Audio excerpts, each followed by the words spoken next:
Welcome to another edition of Jazz Smack Postgame, where the Jazz traveled to San Francisco and played a very competitive game with the Warriors, and exciting game. So let's talk about it.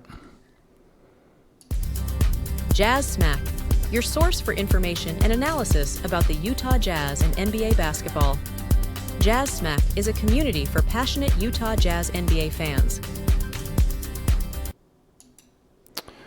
So the Jazz rolled into San Francisco and played a really good game. Overall, really some real positives on both sides of the ball tonight. I thought the starting lineup played really well, including Drew Eubanks and Micah Potter. They both played very well, and the starting backcourt was great. Collin obviously shot the ball extraordinarily well, and Collier again ran the team very well. He had a couple of late turnovers, but until I think the fourth quarter, he only had one turnover. So very positive again. Overall, good performances, and Jazz kept it close throughout the game, which is exactly what we want. We want competitive games, and it was good. Now, on the other side of this, the Jazz were very short-handed tonight. I mean, Lowry didn't play, Walker didn't play, Collins didn't play, Clarkson sat out again. So really shortened bench. And yet, I thought the guys played hard for the most part, and they made it a competitive game. So I think it's another good night for the Jazz. They lost the game. They played a lot of young guys again, and they lost the game, which is these are all the most important things. Losing the game and experience, as we say every single game. But any thoughts? Yeah, Portland lost tonight too, so it's a great night. My only thought is we see how good they're competitive, and I know Curry wasn't playing the other side, right? So their best player's not there.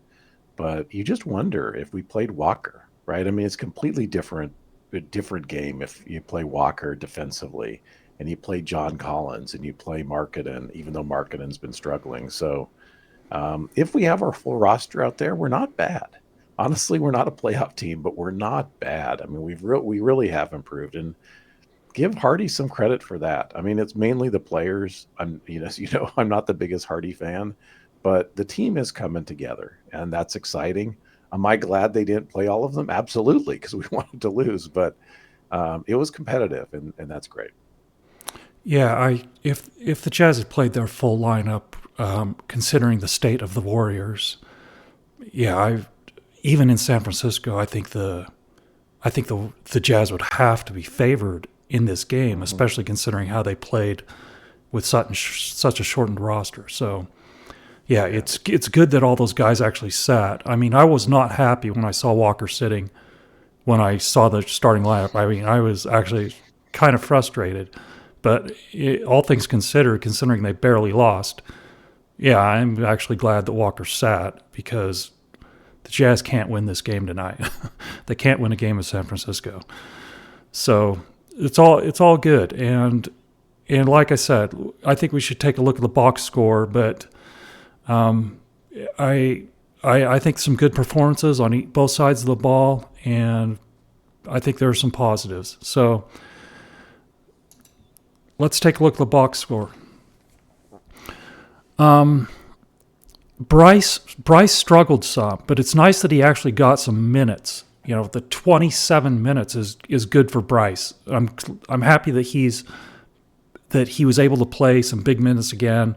And hopefully he can return to, some sort of a good shooting groove like he had before he actually went out with an injury.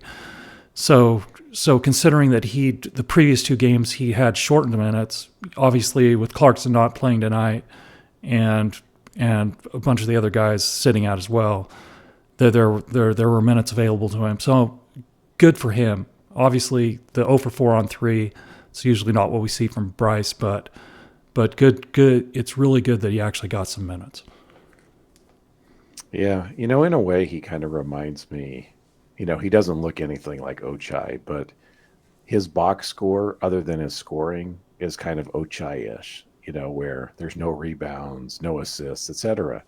And when he first came and started to get some minutes last year, he can assist the ball. So I think it's one of the things I'd like to see Bryce work on, the rest of the year, is not only shoot, but but look for other guys as well. But it's great to see him playing, right? I mean, it's great to see him get minutes. Yeah, another one of my complaints with Bryce is, Bryce actually, I don't know what his rebound numbers are, and I'll take a look at that offhand. I don't know what they are, but I think Bryce is a decent rebounder. The assist numbers are obviously very, very poor, and tonight I think it was in the fourth quarter, he was guarding Schroeder and out towards the 3-point line, and Schroeder just went by him like he wasn't even there. He just blew by him, and he went baseline on him, and it's just, Bryce has to be able to do something more than that. You can't just let the guy in a competitive game in the fourth quarter. You can't just let someone like Schroeder just go right by you, and it was embarrassing, quite frankly. So that's where I want to see Bryce get in a little bit better shape, so he has a little bit better opportunity to defend a quicker guard when he gets switched on to him, because obviously the Jazz current defensive strategy is to switch all screens. So Bryce is obviously going to end up being stuck on somebody quicker than he is, and even the guys that are his own position are typically going to be quicker than he is. So he's got to do better on the defensive end. He just has to. But he's still second-year player. He left Ohio State after his freshman year, so I think he just needs to continue to work, and hopefully he does that. Seems like a good kid, so. Yeah, and I think the defense, we talked about this at length. The defense, it's part desire, but it's also part, if you go by the motto is pass, play hard and pass. Will Hardy's motto for 2 years now. Yeah, you've got to enforce it. You've got to enforce it on the defensive end, and you got to take minutes away if somebody doesn't play defense. So, it's a carrot and stick, approach, is that if somebody doesn't play defense, sit them down. But you got to do that universally across, the players. Yeah, that's the thing.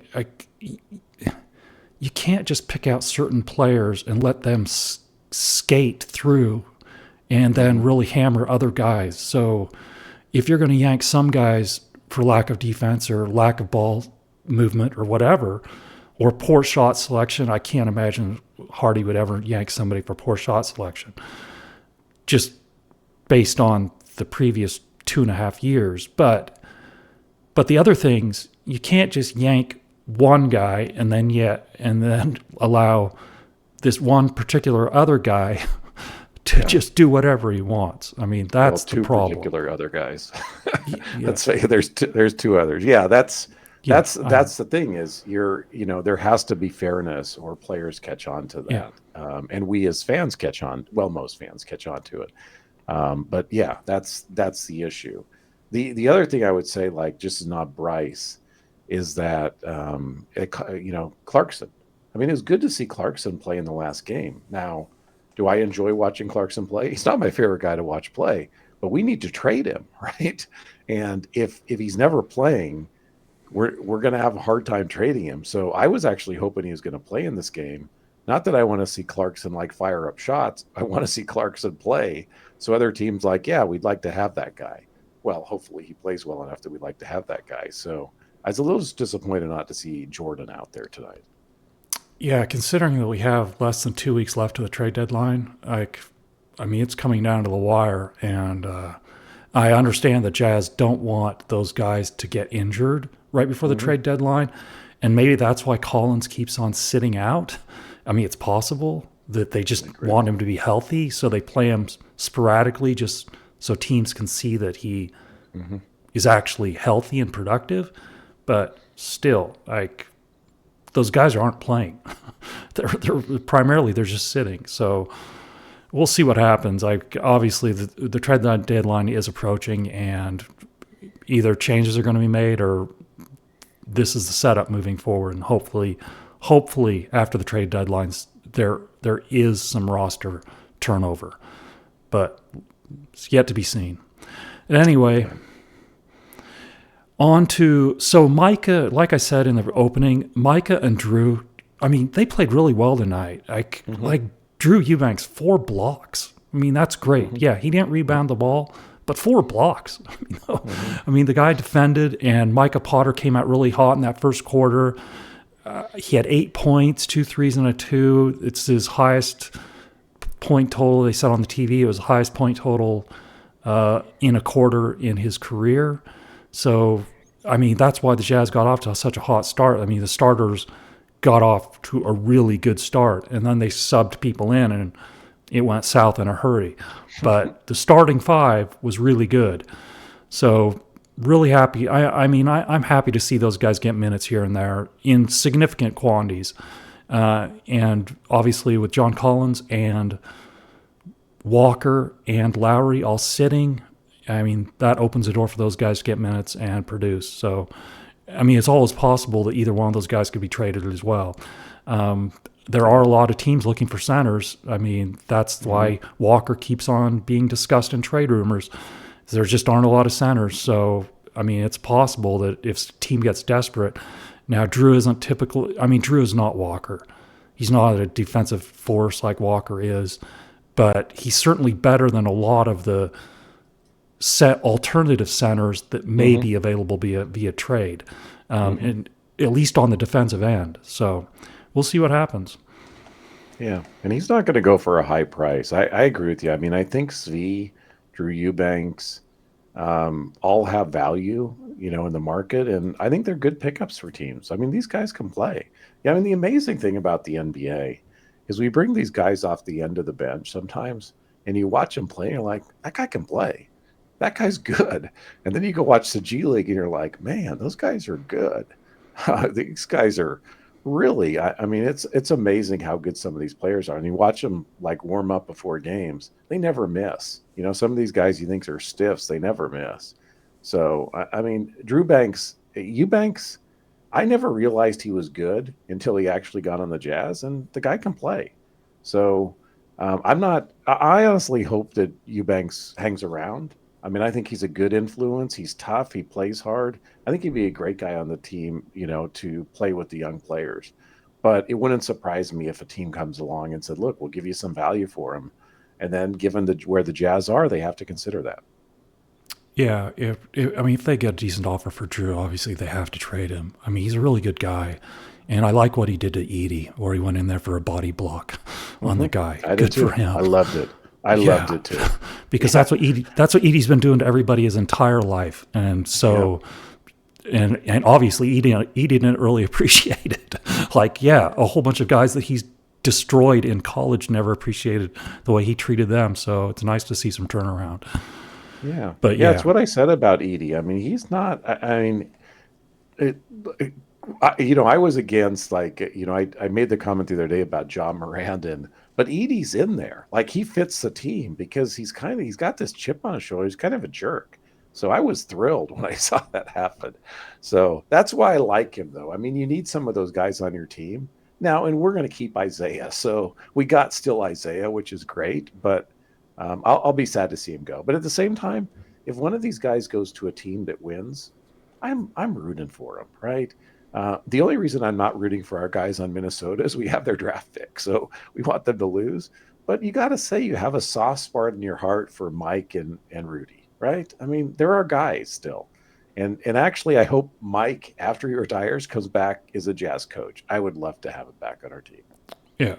Well, considering how much he liked living in Salt Lake and how much his wife and family liked living in Salt Lake, I think, and considering that Jazz have like 50 coaches, adding one more doesn't seem like a big deal. So it's not like the old days where there was Sloan and Phil and Chiesa, and that was it. So anyway, so on to your favorite guy, Collin Sexton. He kind of really carried the load tonight. 30. I mean, great game. Fantastic game. He was getting by guys constantly all night. He shot the three really well. Yeah, 4 assists, only 1 turnover. Man, that guy was really good tonight, and he was on fire.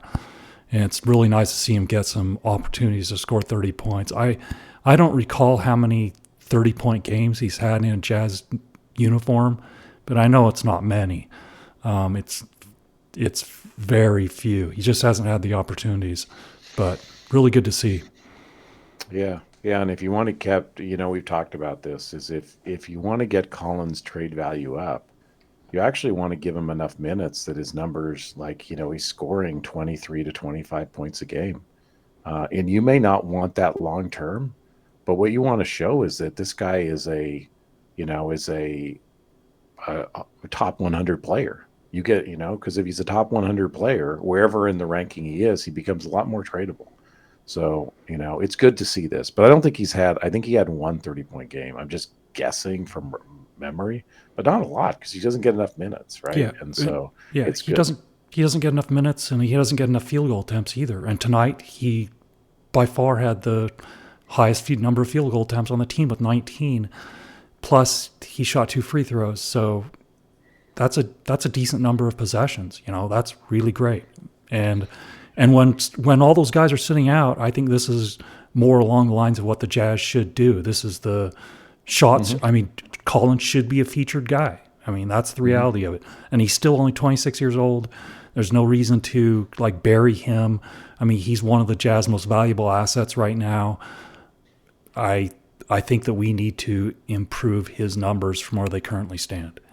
Yeah, I agree. Like you and I have talked, Larry, because he struggled this year, his value's probably gone down in the off season. Maybe not. Maybe people are just going, maybe other teams are going to say look, he was with a bunch of guys that don't know how to play yet.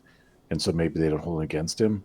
I honestly think with Lowry that what he's learning to do this year, even though it's been a struggle, posting people up, I think long-term it's going to be good for him if he's on the Jazz or elsewhere. So you go through the pain of doing that, even though it's hard for us to watch and he's not efficient at it, because I actually think it will improve, over doing it enough. But his trade value has probably gone down. And Collins, we want to maximize it. Let's face it. I would love to have Collin on my team. I like Collin. At the same time, if Collin is traded and I want our team to be good, I want to get the most value for him, right? I mean, that's the goal. And so let's maximize his value. Totally agree. So going on to the next guy on the list, the other starter in the backcourt, Collier again starts at point guard with Keontae coming off the bench. So Collier plays another solid game, 5 for 9 from the field, 2 for 2 from the line, 0 for 1 for 3, 6 rebounds, 9 assists, 4 turnovers. I mean, really, really solid night again. Yes, he's not playing against Curry, but Schroeder is certainly a capable backup. And Podziemski's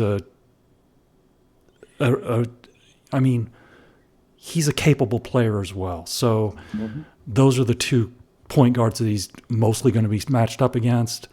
And he certainly held his own. Another solid game. And couldn't be happier with the progress that he's making.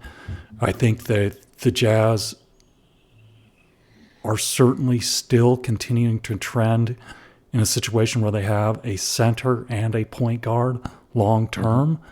And that's 2 out of the 5 positions where certainly those 2 guys, all indications are, we know Walker is solid. He just needs to continue to improve on offense. But Isaiah seems like he's the second piece of that with another really young guy who can be a long-term significant contributor for the Jazz moving forward. And I think those 2 guys right now are the 2 leading guys in that capacity for the Jazz long term. Yeah, assuming you trade away the other players, I agree with you. The what are called the veterans, Collin and Markkanen, et cetera. Because obviously if Markkanen's there, he's a key part of it.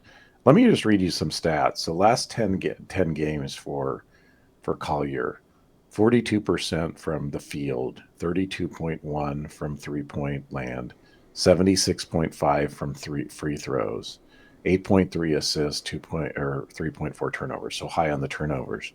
But those are, let's face it, not, and even though you and I are never going to say he shouldn't work on his jump shot, right? We think he absolutely has to work on his jump shot and improve it, his form, etc. But 30+%, it's not terrible like that. Keontae was 33.5 last year, right? So we criticize Keontae for that legitimately.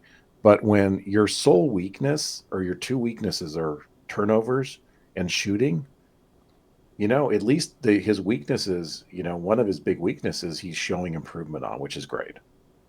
Yeah, I mean, he's shooting the ball better now than I would say than he shot at USC. So at least in recent games. So I think he's trending in the right directions. I still like we've previously discussed. I would still like him to tweak the mechanics a bit and improve there, but that's an off-season thing for the most part. It's really hard to change your shot mechanically during a season. I mean, that's certainly off-season work. You can't mess with the mechanics significantly during the season. I mean, that's a recipe for disaster.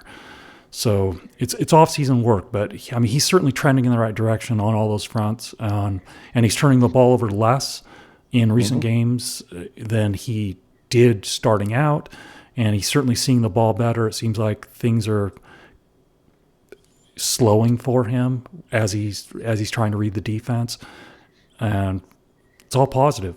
I'm really happy with him. That was a great pick. Yep. And if Edie ever tries to do anything to our team, Collier will knock him down too, not only Eubanks. So it's great to have a guy like that on our team. Yeah. Okay, the other draft choice for the Jazz, Filipowski. Another solid game from him as well. I mean, again, he had a couple of left-hand finishes in the game today. Really great to see, finishing with the offhand. I mean, around the basket, it's great, fantastic. And that's one of the things. I mean, Kyle has really good hands. He's very coordinated. I mean, he's the opposite of, Rudy had no hands where he couldn't really do much on offense other than catch lobs and dunk it. Kyle is not like that. Obviously, Kyle isn't a center. He's a power forward. But he's showing really good progress as well. And again, he did have 3 turnovers, but the 4 assists, I think, is the bigger key. 4 assists in 20 minutes of play for a power forward, awesome numbers. Mm-hmm. Yeah, no comment on that, but I agree. All right. The next guy, Keontae, again, not one of his better outings. He goes 2 for 8 from the field, 0 for 4 from 3. He did shoot 11 free throws, making 8 of them. And he did have 6 rebounds and 6 assists and 4 turnovers.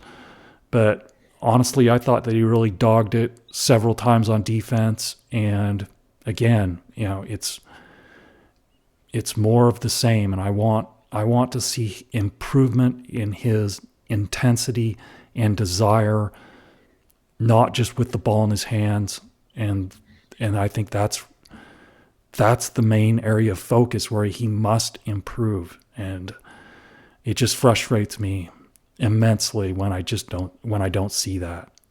So not one of his better outings in my opinion. And I think that was I think he was the weakest point. I know that looking at his plus minus, it's a kind of an empty stat in my opinion, but a -6, so it doesn't reflect in his plus minus, but boy, he played a really rough game tonight.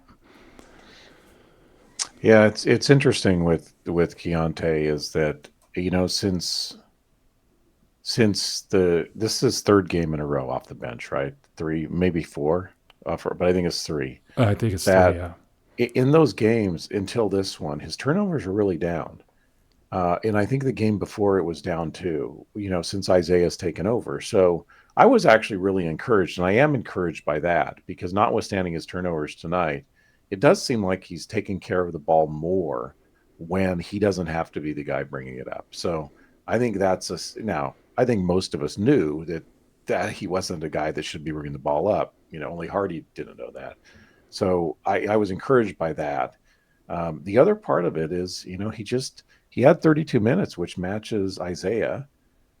Isaiah has to earn his minutes too, right? And Isaiah has weaknesses like we talked about, but you penalize him in minutes. Ultimately that's what you do. And honestly, if he's struggling to adjust to his new role, I'm not sure what to say to Hardy, because why did you appoint him that role after 10 games, right? Last season, he didn't earn it. So if now he's struggling to adopt to the new role, and I'm not saying he is or isn't, I don't know, penalize him if he's not working hard, if he's not playing defense, because a lot of it is effort, I mean, yeah, you could be a better technique. I mean, Walker's blocking is unbelievable. Like, I don't know who taught him to block with both hands. So clearly, there's technique with something like that. But it's usually with Keontae, it's just effort. It's not caring. It's like letting people go by, like watching the play, and that's very frustrating for us. So I hope he turns it around. I mean, I really do. Like you were really positive on him in the last podcast. You said like, look, not positive, but you're saying like, look, I want to get him minutes. I want him to try it. And I agree with that. Why not? Right. I mean, let's see if we can turn Keontae into a great player. That should be our goal for our team. I think it is the goal for both of us, but most of it's on him. Well, it's all on him. He's got to try. We can't do it. He's got to try. Yeah. Yeah. And he keeps, one of the other things that bugs me about him that he keeps on, he's claiming, the claim is that no coach has ever taught him defense. Well, quite frankly, he went to Baylor. Scott Drew, that team defends. So if Keontae wasn't defending there, that's on Keontae. That's not on Scott Drew. Because the guys who came out of that system, they defended. You're telling me Davion Mitchell didn't defend? Davion Mitchell slides his feet as well as anybody that's played in the NCAA in the last decade.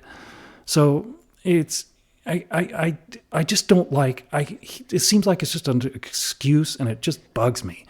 So I think it's on him. He's the one that it has to be an inner drive and an inner desire to compete on every possession on both sides of the court. And that's what like if you see a guy about to score, it's like, okay, I don't want the guy to score. What am I going to do to deter him from scoring? I'm going to try and do everything I can to deter from the guy from scoring. And that has not been Keontae George to this point in his Jazz career. And those are the things that I think are red flags, and why I just don't see him to this point, a year and a half into it, as being a guy. Yeah, I agree with that. There are some things you can teach, and there's some things you can't teach. And I'm not sure anyone bought into the, I never got taught, except for Sarah Todd. Sarah Todd seemed to be like hook, line, and sinker, wrote an article about it. I never learned. And the reality is, you may have not got great training throughout. Like, I don't know. I mean, you and I weren't there to know what his coaches taught him. But to say that they didn't tell him to play defense, they didn't tell him to slide his feet, they didn't tell him to crouch down, they didn't tell him, like, you got to give weak side help, didn't tell him to help the guy in the post, that, that's wrong. I mean, he was told that throughout, competitive basketball, that you got to try that. Even if you're the star on the team, they still tell you that, right? So it's just a lack of desire and effort, and I hope he can turn that around. But the reality is, as you said, those are one of the things that I'm not sure you can teach that. Like, Isaiah's got that, right? You can see that. He's got that. Now, maybe Isaiah gets a big paycheck and he changes. It's possible. We've seen that happen with players, but he has that. And you think about Pippen back in the day. What's that guy's name on Portland? He's been hurt most this year, but he's just this long defensive player. The guard, Simons? No, that's not Simons. A forward. He's like Thibault or something like that. Yeah. The guy who played at the University of Washington. Yeah. Yeah. Geez. I mean, you see those guys, they take charges. They they don't care if they get, well, I'm sure they care if they get hurt, but they're willing to step in there and take it. And that's what you want out of your team, right? I mean, you want those type of guys that are willing to take it. And when Laurie got here, like we watched him in the summer league, or not in the summer league, but in the European summer, In and the you're like, FIBA. wow. Yeah. Yeah, you're like, wow, this guy is actually, he's a European player that's tough. And then we saw him come that first year, and Locke said this thing, he's like an Adonis. And I mean, that guy goes to the hoop, like to jam it down. I mean, aggressively, right? He is a tough player. And I think that's what you want with all your guys. You just want them to go at it on both sides of the ball. And Yep. Keanu's got to learn that. Yep. And we're rooting for him. Keontae, we're rooting for you. Yep. We Yeah. I want you want to to. Yeah. succeed. Yeah. I want to see him succeed. I just want him to adopt the mentality of Elijah Mm-hmm. Harkless on the defensive end, in the aspect of a competitiveness. If you could combine Keontae with with Harkless, I think you have a Yeah. complete player. So that's what I hope. Yeah. And to earn your minutes. Yeah, yeah, yeah. Okay. We all want Okay. people. Yeah, Hardy, yeah, earn your minutes. yeah, Let's actually make people earn their minutes. yeah, yeah. And if some guy's dogging it, sit the guy down and say, "Here's why you're not playing, and here's what you need to change," and either force him to change it, or he's going to continue to get less minutes in favor of somebody else who plays harder. Mm-hmm. Yeah. That's all I Including my ask. favorite player. Colin does boneheaded things, put him down, right? And to talk to him and let him earn back. It's great. And that's how it works. Yeah. So anyway, that's about all there is in the box score to talk about this evening. Do you have anything else you want to mention for Uh, tonight? the only thing I was going to mention is there's been some interesting rumors. Like, it was rumored that Fox is on the market now. Yeah. He's got 1 year left. That'll be really interesting in the trade market by the 6th to see what happens to Darren Fox, if anything. There's rumors that Collins could actually get a first round draft pick. Obviously, first round draft picks could be protected, et cetera. So there's a lot of variations of first round draft picks. So, rumors are heading up. I mean, the price seems to be dropping on Jimmy Butler because they just want him off the team. And I don't explain, you just wonder, like, look, whichever team gets him, good luck. Because a year from now, when he's hurt and he doesn't want to play, et cetera, good luck with that. Because we've seen this happen now 3 times with Jimmy Butler. But it's Yeah. getting interesting. Yeah, I obviously we're gonna see a lot of rumors between now and the deadline, but you're right about Jimmy Butler. That guy is really hard headed, and if he gets sideways with the Hmm. franchise or a coach, I mean it's basically over, Hmm. because like you said, this isn't the first time. This isn't the first rodeo with that guy. I mean, he he can be he can be really problematic. So buyer beware. That's all I can say is buyer beware. But there are some teams that are desperate. I mean, Hmm. obviously the Suns are in the situation, but we'll see. We'll see. I obviously Pat Riley's going to take the best offer, and whatever that best offer is, and whoever gives it, that's where he's going to go. Yeah, it's the one that bothers me, honestly, is the rumor of him going to like Minnesota, and I don't see how that happens. But I don't want Minnesota to get better. I honestly want him to go to like Phoenix. I'd like to see him end up there because that means, one, he's going to take salary for the next 3 years, and by the our time our 2031 pick is there, he's gone, right? Because he's 35 now. So to me, that'd be like the best. Have a bunch of old guys together, where by 29, they're gone, right, from the league, and they have no draft pick. So that would be like amazing if it goes there. But he's the Minnesota one would be tough because honestly, he's going to have a chip on his shoulder. And the one thing about it, I mean, Jimmy Butler's good. I mean, I'm not taking away anything from the guy's talent. He is good. And in the playoffs, he's even better. So I honestly want him to go to one of the teams that's going to help our draft positioning.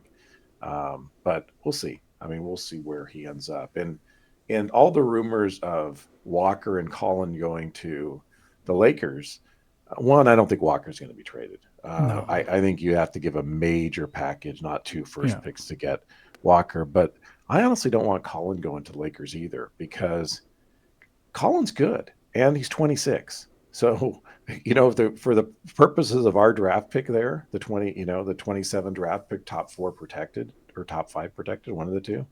I'm not, do you really want Collin on the Lakers? I'd rather Collin be somewhere else where it's not, where either our pick is in like 2031 or something like that than in 27. So, but it's going to be fun. I mean, the next 2 weeks is going to be really fun.